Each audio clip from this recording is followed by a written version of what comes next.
صدیق اکبر رضی اللہ تعالیٰ عنہ سے پوچھا گیا آپ کی سب سے زیادہ دلی 3 خواہشیں کیا ہیں؟ چلے میں ایک سوال آپ سے بھی کر لیتا ہوں جو یہاں موجود ہے کہ اگر آپ سے کوئی پوچھے the most favorite desires، اپنی خواہشات سوچے کہ اگر 3 خواہشات کوئی کہے کہ سب سے آپ کی زندگی کی سب سے اہم خواہشات کیا ہے تو چیک کرنا صدیق اکبر رضی اللہ تعالیٰ کی 3 خواہشیں دیکھو. آپ کہتے ہیں میری 3 زندگی کی سب سے بڑی خواہش ہے. کہتے ہیں پہلی ہے النظر الیک، دوسری ہے والجلوس بین یدیک، اور تیسری ہے وانفاق مال علیک. ہائے ہائے ہائے کیا موتی جیسے الفاظ ہیں. معنی بعد میں بتاؤں گا، خالی عربی سنتے ہیں تو لطف آنے لگ گیا. عاشق اکبر کی باتیں ہیں نا. کہتے میری 3 خواہشیں ہیں، بس اپنے آقا کو دیکھتا رہا. النظر الیک وانفاق مال علیک، میں نبی پاک پر اپنا مال خرچ کرتا رہا. والجلوس بین یدیک، میں بس نبی پاک کے قدموں میں حاضر رہوں، میں ادھر ہی بیٹھا رہوں. اب دیکھو عاشق اکبر کی خواہشات تھی نا، اللہ نے یہ تینوں کیسے پوری کی ہیں. پہلی خواہش والنظر الیک، بس آقا کو دیکھتا رہا. جب نبی پاک خطبہ فرماتے تھے نا، بیان فرماتے، سارے صحابہ دو زانو بیٹھ کر ادب کے ساتھ سر جھکاتے تھے، آقا کے چہرے کو نہیں دیکھتے تھے. صرف ابو بکر صدیق رضی اللہ تعالیٰ اور حضرت عمر فاروق رضی اللہ تعالیٰ یہ نبی پاک کے چہرے کو دیکھتے، آقا انہیں دیکھتے. وہ نبی پاک کو دیکھ کر مسکراتے، آقا انہیں دیکھ کر مسکراتے. اب پہلی خواہش النظر الیک، آئے ہائے کیسے پوری ہوئی. کتابوں میں ایک جملہ میں نے پڑھا کہ وہ عبادت جو صدیق اکبر نے غار ثور میں نبی پاک کے دیدار والی عبادت کی نا، جب آقا گود میں تھے. ٹرائی ٹو انڈرسٹینڈ، ذرا ریئلائز کرو، جب کوئی کسی کی گود میں ہوتا ہے دیدار کیسا ہوتا ہے.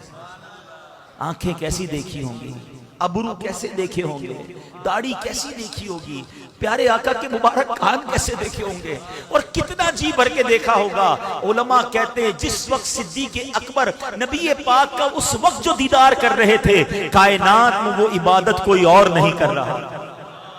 صرف صدیق اکبر کو یہ مقام حاصل تھا کہ اس طرح نبی پاک کا دیدار نصیب ہوا. اللہ نے پہلی خواہش ایسے پوری کی. دوسری خواہش وانفاق مال علیک، حضور آپ پر مال خرچ کرتا رہوں، بس میری یہ خواہش ہے. آپ نے ایک بار نہیں، ایک سے زائد بار نبی پاک کی بارگاہ میں اپنا سارا مال پیش کیا. میں ایک اور بات بتاؤں کہ پیارے آقا علیہ الصلوۃ والسلام حدیثوں میں لکھا کہ صدیق اکبر رضی اللہ تعالیٰ عنہ کا مال یوں استعمال فرماتے تھے جیسے اپنا مال استعمال فرماتے ہیں. اتنی کلوزنس تھی کہ پوچھا نہیں جاتا تھا. نبی پاک صدیق اکبر کے مال کو استعمال فرماتے. اور وہ حدیث اللہ اکبر آپ فرماتے جس کا مضمون ہے جتنے لوگوں نے مجھ پر احسان کیا میں نے سب کا احسان چکا دیا، مگر ابو بکر نے جو مجھ پر احسان کیا ہے قیامت کے دن اس کا بدلہ میں رب سے لے کے اسے لوٹاؤں گا. اللہ اکبر، کس کس شان کو بیان کیا جائے. اللہ کے حبیب کی دعائیں کس طرح انہوں نے لی. ارے بلال حبشی سے کون محبت نہیں کرتا، ہمارے عاشقوں کے امام ہیں، مؤذن رسول ہیں، انہیں چھڑا کر کون لایا. امیہ جو تھا اتنا ظلم کرتا تھا، ابو بکر صدیق قریب سے گزرے، دیکھا بلال کو مار رہے ہیں، تپتی ریت پر لٹاتے ہیں. آپ نے اس کے مالک سے کہا کیوں تنگ کرتے ہو، یہ مسلمان ہو گیا ہے کیوں مارتے ہو. کہا ابو بکر تمہیں بڑا شوق ہے، خرید لو اسے. آپ نے بتاؤ کتنے پیسے لوگے. وہ تھوڑے پیسے بتاتا، آپ نے کہا اوکے. وہ اور پیسے بڑھاتا، آپ نے کہا ٹھیک ہے. وہ ڈیل ڈن کرتا، پھر پیسے بڑھا دیتا. وہ جتنے مانگتا رہا آپ بڑھاتے رہے. آخرکار ایک رقم پر فیصلہ ہو گیا. آپ نے جب پیسے دیے، امیہ پتہ ہے کیا کہتا ہے؟ کہتا ہے ابو بکر تم تو بڑے کاروباری تھے، تمہارے کاروبار کی میں نے بڑی باتیں سنی، تمہاری ڈیل بڑی زبردست ہوتی تھی. آج تم نے کیا کیا؟ جو مانگا تم نے دے دیا، بڑا مہنگا غلام خریدا ہے. اللہ اکبر. ابو بکر صدیق کہتے ہیں اے امیہ تم بلال کی قیمت کیا جانو، تمہیں کیا معلوم یہ کون ہے. ارے تم اس سے زیادہ مانگتے، میں تمہیں اتنے دیتا. جب خرید کر لاتے ہیں نبی پاک کے پاس، حضرت بلال کو آزاد کر کے لاتے ہیں، پیارے آقا کی بارگاہ میں پیش کرتے ہیں. حضور بلال آیا ہے، آپ کا سچا غلام آیا ہے، حضور آج آزاد ہو کر آیا ہے. اللہ کے نبی کیا کہتے ہیں؟ اے ابو بکر تھوڑے میرے پیسے بھی ملا لو. بلال کو آزاد کرنے میں جو تم نے رقم خرچ کی ہے، میرا مال بھی اس میں شامل کر لو. صدیق اکبر کہتے حضور میرا مال آپ ہی کا تو ہے، حضور میرا سب کچھ آپ کا ہے. اللہ اکبر. کیا کیا کارنامے بیان کروں صدیق اکبر رضی اللہ تعالی عنہ کے. سنو تیسری خواہش والجلوس بین یدیک. کہتے حضور میری تمنا ہے کہ بس آپ کے قدموں میں زندگی گزرے.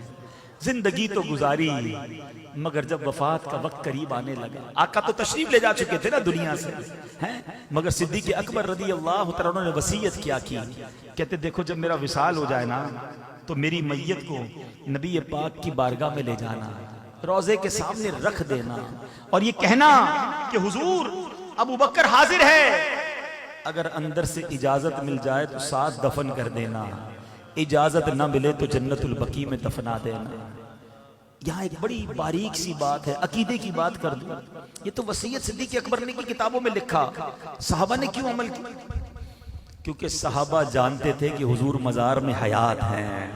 سارے صحابہ کا اس وصیت پہ عمل کرنا کہ حضور سنتے بھی ہیں، جانتے بھی ہیں، دیکھتے بھی ہیں، تو زندہ ہے واللہ، تو زندہ ہے واللہ، میرے چشم عالم سے چھپ جانے والے اے عاشقو تمہیں مبارک ہو، یہی صحابہ کا عقیدہ ہے۔ صدیق اکبر کا بھی یہی عقیدہ ہے، ورنہ وصیت کیوں کرتے؟ کہتے مزار پہ لے جانا، عرض کرنا حضور آپ کا یار حاضر ہے، ابو بکر حاضر ہے، اجازت دیں تو اندر دے جانا ورنہ بقیع میں دفنا دینا۔ صحابہ نے اس وصیت پر عمل کیا، آپ کی میت کو نبی پاک کے روضے کے سامنے رکھا گیا اور عرض کیا گیا السلام علیک یا رسول اللہ، ابو بکر حاضر ہے۔ سنو، دروازہ کھلتا ہے، تالا کھلتا ہے اور اندر سے آواز آتی ہے ادخل الحبیب الی الحبیب فإن الحبیب الی الحبیب مشتاق۔ اب حبیب کو حبیب کے پاس لے آؤ کیونکہ حبیب کو حبیب سے ملنے کا اشتیاق ہے۔ صدیق اکبر آج مزار میں بھی نبی پاک کے ساتھ موجود ہے، والجلوس بین یدیک، ارے آج بھی آقا کے پاس ہیں، آج بھی روضہ انور کے اندر ہیں۔ عاشق اکبر نے 3 تمنائیں بتائی تھیں، اللہ نے وہ تینوں کیسی پوری کی۔ دنیا میں کروڑوں لوگ جب بھی روضہ رسول پر جاتے ہیں الصلاۃ والسلام علیک یا رسول اللہ عرض کرتے ہیں اور پھر صدیق اکبر کو بھی سلام کرتے ہیں، عمر فاروق رضی اللہ عنہ کو بھی سلام کرتے ہیں۔ کیا مقدر پایا ہے۔